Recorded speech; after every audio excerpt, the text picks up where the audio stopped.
આજે આપણે મંત્રોના સાર્વત્રિક વિજ્ઞાન વિશે વાત કરવાના છીએ અને આપણો આધાર છે જીવન વિજ્ઞાન પુસ્તક. આપણે કોઈ એક ધર્મ કે પરંપરાની વાત નથી કરી રહ્યા, પણ એ સમજવાની કોશિશ કરીશું કે શબ્દ અને આપણી ચેતના વચ્ચે આખરે સંબંધ શું છે.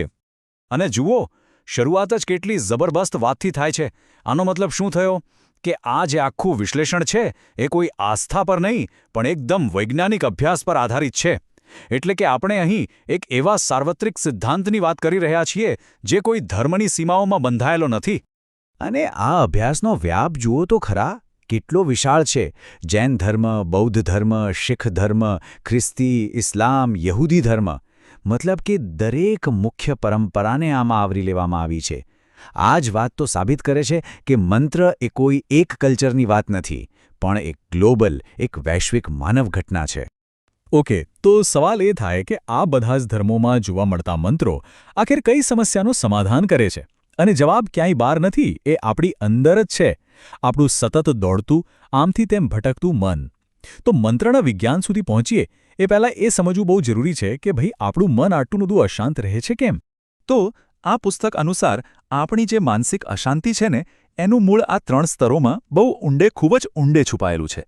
આપણે જે રોજિંદા વિચારો કરીએ છીએ ને, એ તો ખાલી સમુદ્રની સપાટી પરની લહેરો જેવું છે. અસલી તોફાન એ તો ઊંડાણમાં છે. તો સવાલ એ છે કે એ ઊંડાણમાં છે શું? અને અહીં જ એક ખૂબ જ મહત્વનો કોન્સેપ્ટ આવે છે, સંસ્કારપુંજ. આ શું છે? તો કે આપણા અસંખ્ય જન્મોની જે ઊંડી છાપ છે એનો એક સંગ્રહ, જે એક અદૃશ્ય શક્તિની જેમ આપણા મનને સતત દોડાવતું રહે છે. અને આ જ એ મૂળભૂત કારણ છે કેમ આપણને મનને શાંત કરવું આટલું બધું અઘરું લાગે છે. હવે જુઓ, અહીંથી આખી વાત એકદમ રસપ્રદ બને છે. સિમ્પલ લોજિક છે. જો પ્રોબ્લેમનું એક ચોક્કસ સ્વરૂપ હોય તો સાયન્સ શું કહે કે સોલ્યુશન પણ એને મેચ કરતું જ હોવું જોઈએ, ખરું ને? અને બસ અહીં જ શબ્દમંત્રનો રોલ એકદમ ક્લિયર થઈ જાય છે. આ પોઈન્ટ ખરેખર સમજવા જેવો છે. આ પુસ્તક મુજબ આ જે સંસ્કારપુંજ છે ને, એનું સ્વરૂપ શબ્દાકાર છે, એટલે કે એ શબ્દોના રૂપમાં છે.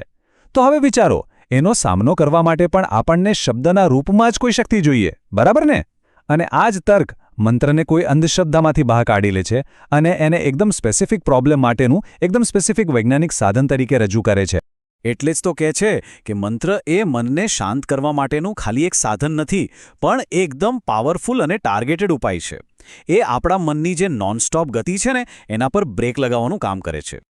ઓકે, તો અત્યાર સુધી આપણે મંત્ર પાછળના જનરલ સાયન્સને સમજ્યા, પણ હવે આપણે એ શિખર પર જઈએ જેનો ઉલ્લેખ આ પુસ્તકમાં કરવામાં આવ્યો છે.